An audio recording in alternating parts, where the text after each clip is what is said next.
प्रभाग 14 अ मध्ये अजित पवार गटाचा दणदणीत विजय। जागृती दत्तू गांगुर्डेंनी 1198 मतांनी फडकवला राष्ट्रवादीचा झेंडा। नाशिक महानगरपालिका निवडणूक 2026 मध्ये प्रभाग क्रमांक 14 अ मधून राष्ट्रवादी काँग्रेस अजित पवार गटाने आपली राजकीय ताकद पुन्हा एकदा ठामपणे सिद्ध केली आहे। अजित पवार गटाच्या उमेदवार जागृती दत्तू गांगुर्डे यांनी 1198 मतांच्या निर्णायक फरकाने दणदणीत विजय मिळवत विरोधकांना स्पष्ट आणि ठोस संदेश दिला आहे। सकाळी 10 वाजता सुरू झालेल्या मतमोजणीपासूनच जागृती गांगुर्डे यांनी आघाडी घेतली होती।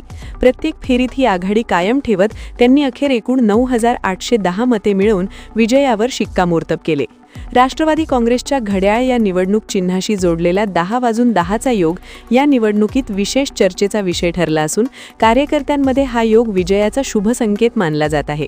प्रभाग क्रमांक 14 मध्ये राष्ट्रवादी काँग्रेस अजित पवार गट संपूर्ण ताकदीनिशी निवडणूक रिंगणात उतरली होती।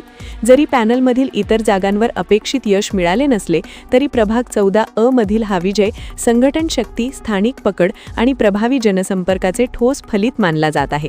जागृती दत्तू गांगुर्डे उर्फ अमायरा बब्बू शेख या नावानेही त्या प्रभागात परिचित असून स्थानिक प्रश्नांवर सातत्याने घेतलेली ठाम भूमिका, थेट जनतेशी संपर्क आणि आक्रमक पण नियोजनबद्ध प्रचार याचा थेट फायदा त्यांना झाल्याचे राजकीय जाणकारांचे मत आहे।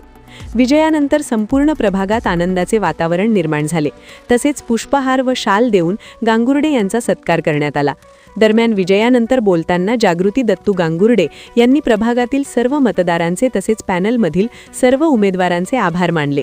हा विजय माझा वैयक्तिक नसून प्रभागातील जनतेचा आहे।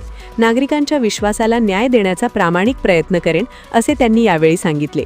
स्टार 1 महाराष्ट्र न्यूजसाठी इरफान पठाण, नाशिक। अस्सलाम वालेकुम, नमस्कार, जय भीम। मैं जागृति दत्तू गांगुर्डे, मैं प्रभाग क्रमांक 14 में खड़ी थी। मैं सब लोगों ने मुझे जीता के लाए, मैं सबका शुक्रिया अदा करती और हमारे पैनल के सब चारों उम्मीदवारों ने बहुत मेहनत करे और सबका मैं शुक्रिया अदा करती हूँ कि मैं अभी जीत के आई हूँ, तो इंशाल्लाह मैं बहुत अच्छे से काम करूँगी।